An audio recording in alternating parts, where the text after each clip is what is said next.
జగన్ రెడ్డి ఒక రాక్షసుడిగా తయారయ్యాడని TDP MLA TDP board సభ్యులు జ్యోతుల నెహ్రూ మండిపడ్డారు.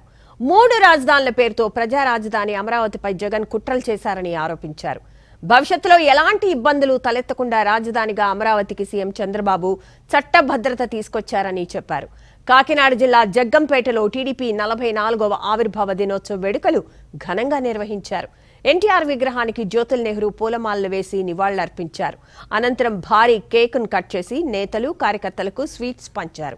పార్టీ ఆవిర్భావం నుంచి టీడీపీలో కొనసాగుతున్న 8 మంది సీనియర్లు, 300 మంది నేతలు, కార్యకర్తలకు ఘనంగా సత్కరించారు. ఈ సందర్భంగా టీడీపీ ప్రస్థానంపై ఏర్పాటు చేసిన ఆడియో, వీడియోలను ప్రదర్శించారు. రాజకీయం అంటే అధికారం అనుభవించడం కాదు, ప్రజలకు సేవ చేయడమని ఎన్టీఆర్ చాటారని ఎమ్మెల్యే జ్యోతుల నెహ్రూ కొనియాడారు.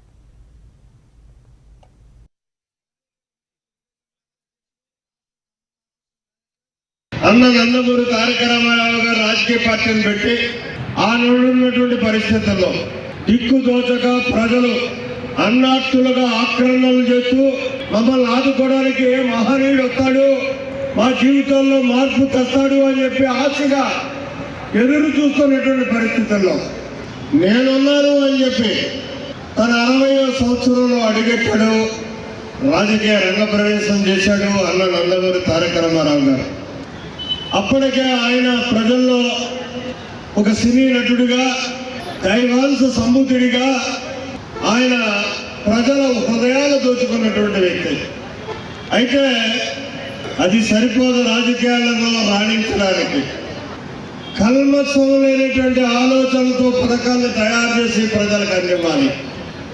ఆనాడున్నటువంటి పరిస్థితులకు, సామాజిక పరిస్థితులకు అనుగుణంగా పార్టీలు రూపకల్పన చేసుకోవాలి, విధి విధానాలను అన్వయించుకోవాలి. అదే ఆలోచన చేశాడు నందమూరి తారక రామారావు గారు.